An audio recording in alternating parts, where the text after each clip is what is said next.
chicos, hoy le vamos a hablar sobre cuando uno come en la casa de su amiga y cuando uno come en su casa. Es muy diferente, ¿saben? Ay, por lo menos a mí se me hace muy diferente a cuando yo como en la casa de una amiga a cuando como en mi casa con un...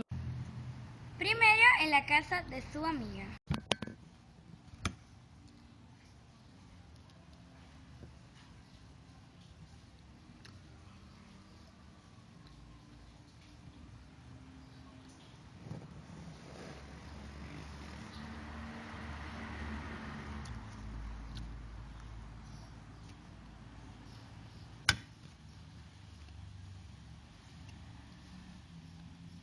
En su casa.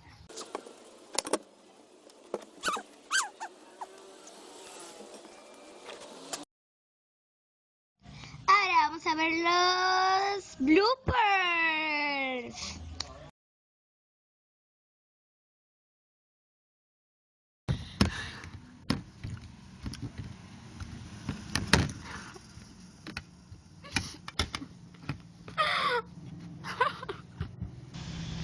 Y esto fue todo por hoy. Gracias.